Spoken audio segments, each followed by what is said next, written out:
Welcome back. Well, today I am joined by Dr. Hovanessian, who is here with Harvard Eye. And, there is some new implants coming down the pike. So, Dr. H, how are you? I'm well. It's nice to see you. It's good to be seeing patients again. Last time we spoke, I think we were just, seeing emergencies.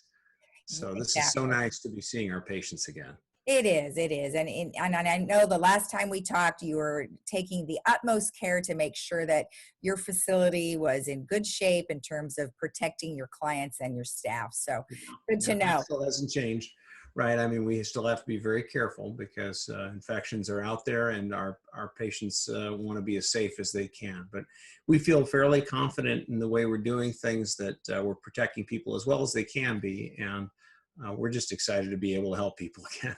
Exactly. Excellent. So I understand that there is a new implant that is available. And why don't you tell me a little bit about it and why it's different than some of the others?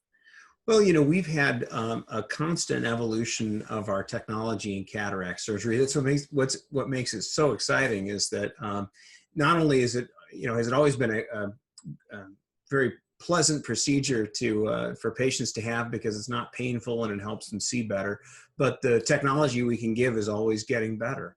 And just to review, cataract is a clouding of the internal lens of the eye. It's a slow process that happens to pretty much all of us as we get older. But what happens is most people start to lose their ability to see things that are hard to see. Driving at night is a common problem, and also just reading fine print.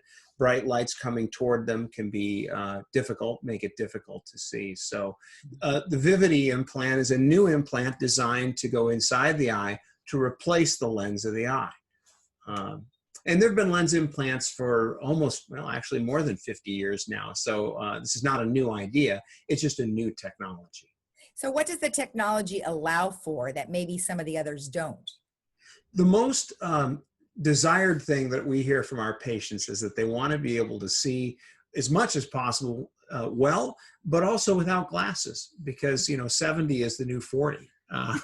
People want to live free from having to wear glasses. And, it's important for a couple of reasons, not just lifestyle and vanity.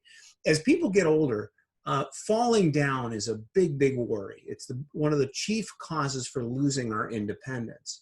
And studies have shown that more than half of falls in older folks are associated with progressive lenses or bifocal lenses with a line. In other words, wearing glasses causes people to miss a step, causes them then to fall. So if we can reduce their need for glasses, there's a definite safety benefit. Now, reading glasses are not so bad as long as we take them off when we get up to walk around, right? And that's possible because walking around, you generally don't need them. So this implant allows folks to have less need for glasses for distance and especially arm's length vision. What really makes it special, though, and different, because it looks just like most ordinary lens implants, but it has special optics built in that allow the patients to have no glare or halos or undesirable side effects while also giving good distance and intermediate vision. Well, that's amazing. How is that achievable? Well, the engineers who design these things are brilliant, and they are constantly evolving the technology. What they've done is, they put multiple focal points or an extended focal point into a single lens implant, which makes it different from our multifocals. So just to review, we have now implants that give patients a range of vision without glasses. And when we think about ranges of vision, there's distance vision, which is like, what you need for driving or watching television, recognizing, people and details across the room. Intermediate vision we think of as kind of arm's length. It's the dashboard. It's the computer screen if you're, using a traditional monitor.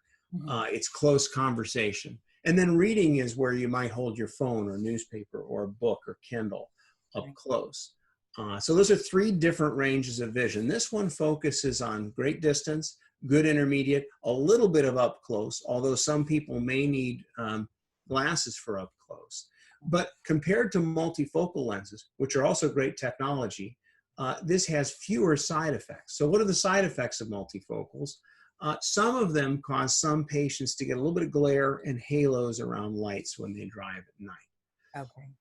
And it's generally not a serious problem. We use them a lot. They're very popular. Only about 1 in 100 patients is really bothered by glare and halos. But having a lens that basically eliminates that, but also gives some range of vision is really pleasing. And so we're excited to offer it to our patients. That's just amazing. So when they are looking to have this kind of implant, what is it called again? Well, it's an extended depth of focus, or you could just say advanced lens implant. So, Okay. it's not important for patients to remember the name, but to just tell us kind of what they want in their vision, and we can help match them and their desires to the lens implants that we have. Do a lot of patients come in and say they want to exchange their implants? Like maybe somebody's had one a long time ago and then you have a redo? It's pretty rare that we end up doing that, and it's usually not necessary. For people who have implants and have problems with them, we can usually fix those in other ways, not just swapping out the lens implant. I see. Common issues are dryness of the eyes or other problems like needing a LASIK touch-up procedure or something to adjust the vision. Those can all be done. They're fairly simple to do, and for most people, we can get them to be much happier if they're not happy. The other common thing is when people have cataract surgery, about 50% will eventually need a laser because of a cloudy film that forms behind the lens. That's about a 2-minute procedure, and it never comes back. It's covered by insurance, not a big procedure to go through at all. So, I would say to anybody who's watching, if you've had cataract surgery and you're not happy with the results, come see us because we have solutions for this, or find your eye doctor and ask them, because there are lots of ways to solve problems that can happen. We're all getting older, and our eyes, they're not perfect even as we get older. And so, we need to address the problems we have. Excellent. Well, it's good to know that you have lots of options, especially this new type of implant. But I don't think you've ever not had choices. So excellent that you kind of have a plethora of things that you can help us with. So I appreciate that. And it's important because, as you know, when you go through cataract surgery, you're pretty well married to your lens implant. You have it for the rest of your life. Your prescription doesn't change. So we really focus on helping our patients understand what their choices are. And there are costs to some of these things that are not covered by insurance. And we understand that that's an important part of the decision. We're not interested in selling anybody anything, but we want them to understand so that whatever lens that they choose is the right fit for them. Perfect. Well, thank you so much for taking the time. I appreciate it. And soon we'll have you in the studio. I look forward to it. All right. Have a great day. Thank you. Nice to see you, Lisa. Thank you. You too. And we'll be right back after this.